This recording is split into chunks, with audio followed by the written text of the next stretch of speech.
Hi, I'm Jeff Ranke, Editorial Director of Manufacturing.net and Manufacturing Business Technology. Welcome to Security Breach. As the world of cybersecurity continues to spawn new threats and present the industrial sector with increasingly complex prevention, detection, and response needs, we're seeing similar advancements on the white hat side of things. In an effort to combat the tactics of hackers and ransomware scammers, technology providers are stepping up with new tools and strategies. An example is Automated Control Concepts and their AiRAID OT Cybersecurity Device. AiRAID is described as a cyber-physical security device designed specifically for industrial OT systems. The self-contained unit utilizes AI-fueled threat detection techniques to continuously monitor the operating environment for abnormal behavior. It also uses a series of decoys and lures to mislead attackers in ways that allow them to be identified. In turn, the enterprise under attack can respond appropriately. I was able to catch up with Daniel Ward, Director of Cybersecurity and IIoT at the Rockwell Automation Fair last November. In addition to talking about AiRAID, we discussed some of the biggest trends impacting industrial cybersecurity and why Daniel feels the industrial sector's state of cyber defense would pull a D+ grade. We've been really focused on, how do we provide more value, right, for our customers and look at, the current landscape right now in this IT for OT space, as we call it. But, how do we drive that vision, but also, really specifically target a lot of gaps that I see personally, right, in the industry right now, which is really kind of how we came, up with AiRAID.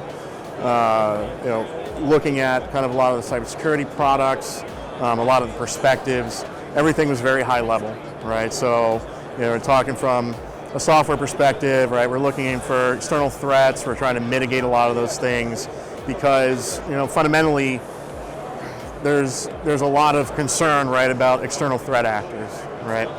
But what does the data show us, right? Well, it's not really people getting in from the outside, right?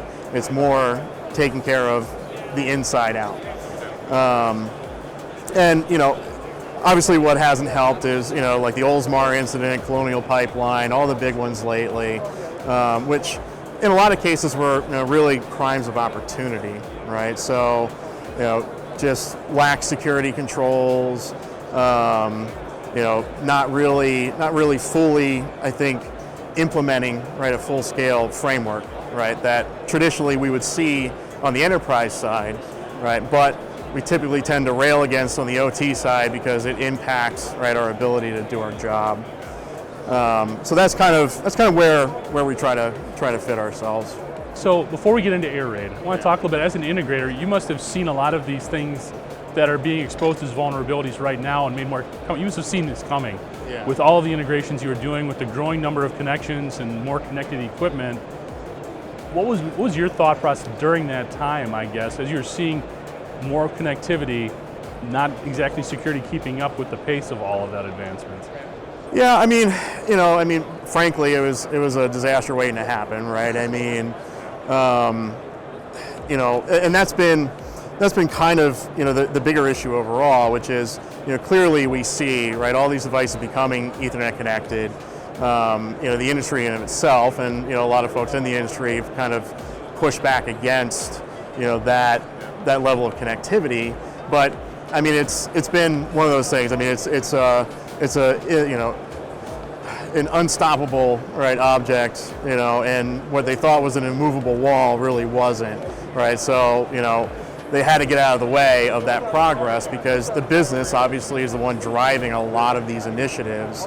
So, me as a controls engineer, if I'm sitting down below, I'm saying, no, we can't do this, it's not a good idea. Well, guess what? The business, right, needs all this data, right? We need to process all this. We need to, understand, right, where our inefficiencies lie. So, yeah, it was definitely concerning to me, and especially, as kind of going back to my Rockwell days, right, and being an instructor, realizing the gap, right, that was there. Because, I've had a lot of students over the years that are just like, I've been tasked to do this, and I don't know what I'm doing. And I have to, you have to stand back and be like, well, we're going to help you get there, right, number one, all right, that's goal number one. But number two, is we're not really addressing this, right, in the industry kind of writ large. So, how do we address it at all, right? Obviously, you run into these situations all the time too, where, look at how a lot of these facilities run, right? Skeleton crews. You might have one or two controls folks on staff, relying on outside contractors like us, right, to come in and do the majority of the work sometimes. And that also has always been an issue, right? Because how do we handle, how does an organization handle outside contractors or outside resources coming in to do their work? And it's always going to be an argument because we're running software, we're running all this stuff that we need, so utilizing a customer's infrastructure is not always going to be the most efficient way to do business. And that becomes a commercial discussion as well, because now this is going to impact us. That cost is going to be X, right, more than what we anticipated. So how do we handle that as a business? Interesting.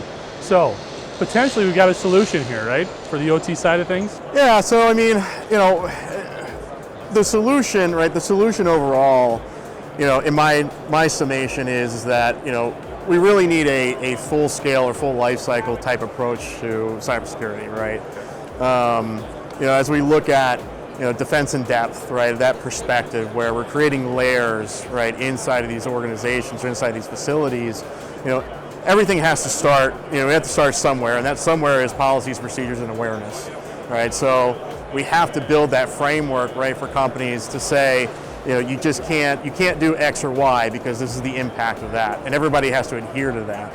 So, that's been one of the challenges, I think, from a lot of the product perspectives and everything that's been put on the market recently, which is we're not really addressing those things. I mean, we're kind of spelling out, right, what some of those challenges are and say, oh, hey, this is why you need to pay attention to it, but it doesn't actually address what the real issue is, right?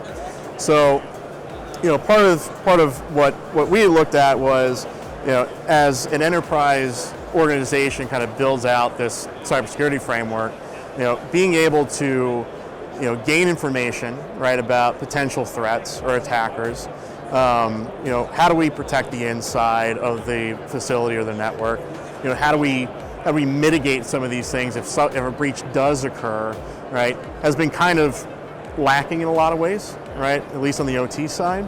So that's kind of where we came up, right, with this product, right, that can sit inside the facility and address, right, some of those challenges, right? So for us, it's definitely a way to provide a lot more value, right, from a cybersecurity approach to our customers, but also is another way to help drive the conversation to say, this is what you're facing. Right, and now we can actually provide some data and some visibility around that, and get them to understand. Look, this is just one step out of many that we need to take. So I want to revisit that conversation and the dynamics of that. But first, why don't you tell us a little bit about AiRAID? Yeah, so AiRAID, AiRAID is kind of built on this whole security by deception approach, right? In any type of secure framework, right? We want to have the ability to have attackers go after something that is a little bit low-hanging fruit, right? So, as we kind of really lay out, right, the framework of the environment, we have process equipment that's running, actually running equipment. We have servers that are, interacting, right, with that process equipment. And as an attacker, right, my first goal, beyond the reconnaissance piece and really information gathering, right, is to say, what is out there, right, that I can specifically target, right? So usually, during the reconnaissance phase, I'm going to go on, let's say, LinkedIn, right? I'm going to look at what job postings you have. You're hiring for a controls engineer. You got to know Rockwell, right? You got to know Siemens. You got to know this, that, and the other thing. Well, that gives me a targeted approach to what I have to be concerned about, right, as an attacker, right? So I'm going to focus my efforts on that. So in reality, right, if I do manage to get into that network, right, I've got to figure out, hey, these devices, this equipment is going to be the easiest target for me to try to leverage, right, an attack scenario. So, because it's not just because I'm lazy, right, but I am, but it's also a time thing, right? So I don't want to spend more time in that environment than I need to. So what we're doing is, right, we're providing that low-hanging fruit or intentionally vulnerable, right, devices that is real hardware, it's a real environment, right, that is kind of that glowing red beacon for an attacker that says, this is what I want to target first, right? It's the lowest hanging fruit of the hanging fruit, right, in the facility. So, if we see, right, somebody that's actually trying to compromise that system in any way, right, we're going to get alerted, we're going to get alarmed, and we're going to work with that customer to say, we have an indicator of compromise, right? Somebody is in this system or somebody's manipulating the system in some way that we don't expect, right? So therefore something is going on that we have to help investigate. Okay. So how does that integrate? How does it connect? Is it software? Is it hardware? What is it? Yeah, so it is a fully cyber physical system, right? So we're using both, right? So one of the bigger challenges, of course, is people talk about, well, outside access. We don't want, an internet connection, blah, blah, blah. We have other pathways that we have to go through if we want to push data out. The system is actually physically disconnected, right, from a network perspective, right, to provide that alerting or alarming to us, right? So we're communicating back and forth via physical signals, right, between our equipment. So that is our indicator of compromise. So that, let's say, again, we have somebody inside the environment, right, they've compromised that system in some way. That system is actually sending signals to a separated piece of hardware and software in that system, right, to provide that alerting and alarming. And then we're going to use that information, right, to investigate the situation, but also isolate, right, that equipment that's actually connected to the customer's network physically, right? So it'll shut itself down so if somebody does compromise it, it's not another vector of attack on the network. So when it's connected, is it connected, would you have multiple units for each individual piece of like work cell or piece of equipment? So it really depends on what the customer's infrastructure looks like, right? So one of the values of this system is that we are making it look like a piece of equipment inside that facility. So it's not going to look like it's out of place, right? So let's say, you have a bakery, right? You have ovens, you have proofer machines, you have all this other, conveyor systems, things of that nature. We can make the system look like a piece of that equipment, right? So inside of either a control panel, right, type design, or we can actually, integrate it inside of a rack mount unit, right? If your IT department wants that type of form factor, right, we can do that as well. But it's simply completely self-contained, right? So we have multiple pieces of hardware, right, and software inside that box that's basically a standalone process system, right, when it comes down to it. Every piece of that infrastructure or that facility's infrastructure effectively is going to be mirrored in that panel. So where do you see the majority of these OT attacks coming from? Are they starting in the IT stack and working their way there, or are they going right after the equipment and the OT network? Yeah, I mean, it's everything. I mean, the data tells us, right, that the majority of these incidents start from inside, right? One of the big things, obviously, in recent years is preventing the traversal, right, of data, right, implementing DMZs, firewalls between these systems, and that's going to help, right, protect that data flow, right, and prevent those issues from the IT creeping in, right, or the OT creeping out. But fundamentally, if we look at where most of those threats come from, it is, from the inside. It's compromised laptops. Somebody's taking a laptop home, and usually we have administrator rights on our laptops because the software demands that we do. We don't use, a non-administrator account on that laptop most of the time. So, that system, we download nebulous software off the internet for old equipment that we might not have access to and stuff like that. And that is, basically that vector, right? That's that attack surface. That is really the bigger concern that we have, right? Interesting. I want to circle back to something you said before about the conversations that you have with manufacturers, either when you're an integrator as well as now. Yeah. What's the tone of that conversation like? When you lay the facts out, do they respond to it? Do you have to scare them a little bit and let them know how serious this can be, or what is that like? So, there's a term FUD, right? Fear, uncertainty, and doubt, right? And that unfortunately has been kind of the driver for a lot of conversations already, right? That a lot of people have been exposed to. So it's created a lot of confusion, right, about what's adequate, what isn't adequate, and then and frankly, right, it kind of turns people off from the idea of doing anything at all, right? Because it's not intentionally made, trying to make people feel like they're not doing the right thing, but that is the tone behind it, right? Like, what you've been doing is wrong. We need to fix it, all right? So, that doesn't necessarily help galvanize people towards your position. So, I mean, a lot of the conversations I have are very frank, right? Very frank, just matter-of-fact conversations. I'm not trying to scare anybody because, from another perspective, right, what do I really have to be concerned about as a manufacturing customer, right? I might be a bakery, right? So that bakery is not going to be worried about, just a nation-state threat, right? A la Stuxnet, right? They might be more concerned about potentially intellectual property, right? They might be concerned about loss of production, right? So, generally that's where we start those conversations is, have you experienced anything in the past, right? If you haven't, right, let's do a risk assessment to understand, right, what your needs actually are. Because I don't want to sell you, $1 million solution that you're never going to get the ROI from, all right? And that is part of the bigger, I think, issue in a lot of these conversations is, we talk about that top-down, high-level perspective. Well, that's inevitably where these conversations lie. It's like, all right, what is that going to cost me? What is it going to take to implement?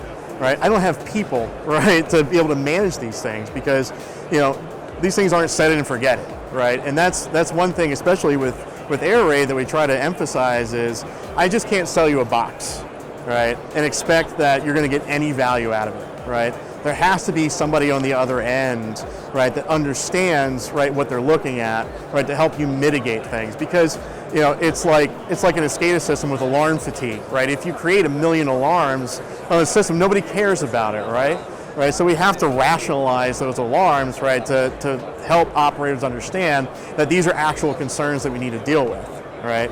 And similarly on this side as well, right? We need to create, we can't have 1 million false positives, right? And because nobody's going to pay attention to it, it's not going to provide any value, right? So, part of it is us just trying to work hand in hand, right, with these end users to understand what are the challenges and how do we need to address it.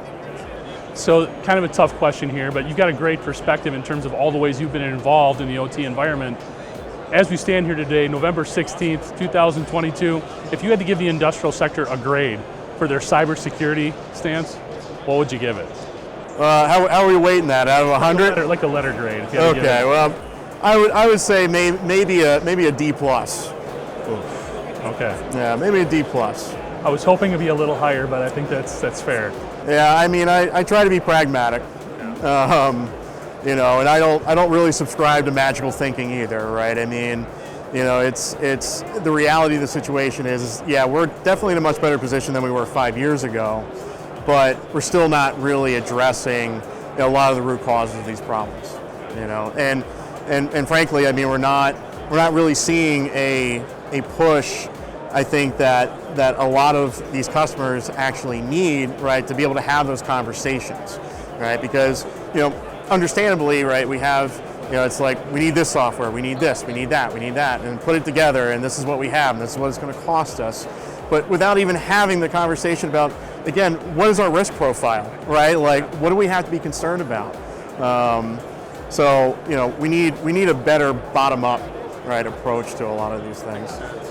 So, looking forward, what do you see some of the bigger trends coming about in the next maybe 12 to 18 months when it comes to OT security? Well, hopefully honeypots are going to be a much bigger part of the discussion. The vulnerability piece and the vulnerability assessment piece is obviously, has gained a lot of traction and probably will gain more traction. I think the interesting perspective on, what that actually means for people is going to be, I think, one of the bigger changes. So specifically, all right, we scan your environment, right? We we identify all these things as being vulnerable. What does that actually mean for you, right, as a customer, and how do you remediate those things? And specifically, in a time where we're having, the worst supply chain issues, possible, right? Like, just upgrading your infrastructure is not an answer to that, right? Moving away from 15 to 20-year-old platforms is not an answer to that, right? At least in the near term, right? Not the sole answer, exactly, right?